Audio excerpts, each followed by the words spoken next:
Halo guys, kembali lagi di Deka Channel. Kasus yang akan kita bahas kali ini adalah pembunuhan dan pemerkosaan yang terjadi di Bengkulu pada tahun 2016 silam yang menimpa seorang anak perempuan sekolah menengah pertama yang diperkosa oleh 14 orang pria sekaligus. Oke, langsung aja kita bahas kasusnya ya.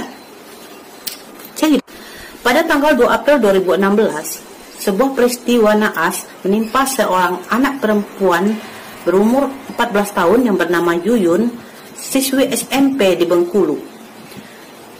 Peristiwa ini bermula saat si Yuyun ini pulang dari sekolahnya berjalan menuju rumahnya. Jarak antara rumah dengan sekolah itu sekitar 1 kiloan.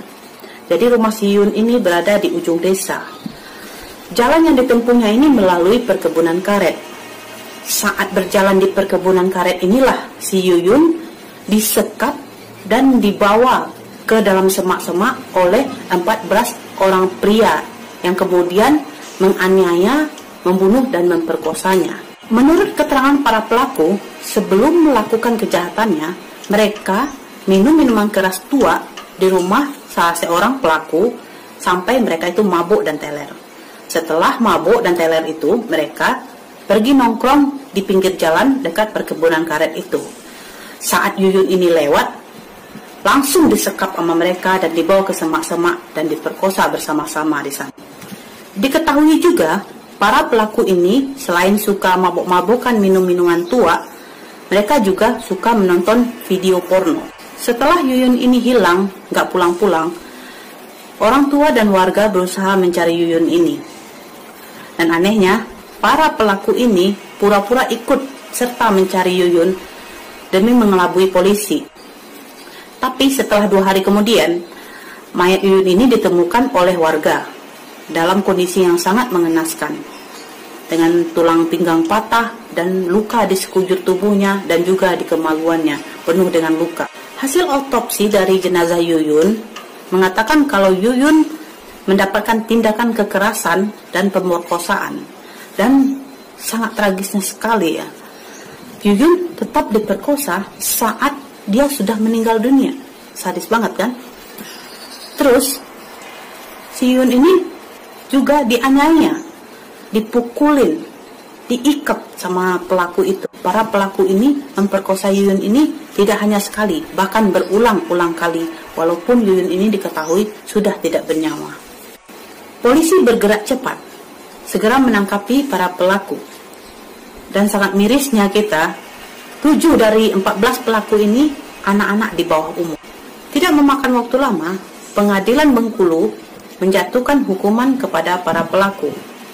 1 dari pelaku ini yang disangka otak dan pembunuh Yuyun dijatuhi hukuman mati. Sementara 7 anak yang di bawah umur dijatuhi hukuman 10 tahun penjara.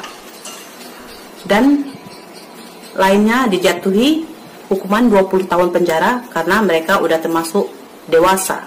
Kasus ini cukup menyita perhatian publik saat itu.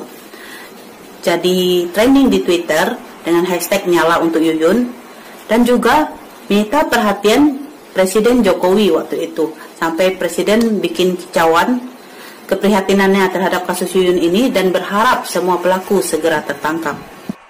Sampai saat ini, Zainal, otak pembunuhan dan pemerkosaan dari Yuyun ini masih di lembaga pemasyarakatan, belum dieksekusi seperti yang dijatuhkan oleh pengadilan. Sebelumnya, Zainal sudah berusaha untuk ajukan banding, tapi dia kalah dan mengajukan PK ke Mahkamah Agung, tapi PK-nya juga ditolak dan tetap hukumannya hukuman mati. Kita sangat prihatin ya dengan kejadian-kejadian seperti ini, apalagi menimpa anak-anak. Ini sangat miris sekali dengan keadaan seperti ini pada zaman sekarang. Makanya kita harus menjaga anak-anak dan lebih memperhatikan anak-anak kita. Jangan sampai terlalu dilepas untuk mengakses internet atau video-video yang gak penting buat mereka itu, dibatasi aksesnya untuk diri mereka juga nantinya. Jangan terjadi hal-hal yang tidak diinginkan seperti yang terjadi di kasus Yuyun ini karena mereka minum minuman keras dan menonton video porno. Akhirnya mereka tidak bisa mengendalikan diri dan melakukan hal kriminal yang sangat keji. Oke, sekian dulu pembahasan kita tentang kasus pembunuhan dan pemerkosaan yang terjadi di Bengkulu yang menimpa seorang anak perempuan yang berumur 14 tahun yang diperkosa oleh 14 orang pria. Kita jumpa lagi di kasus-kasus berikutnya di DK Channel. See you!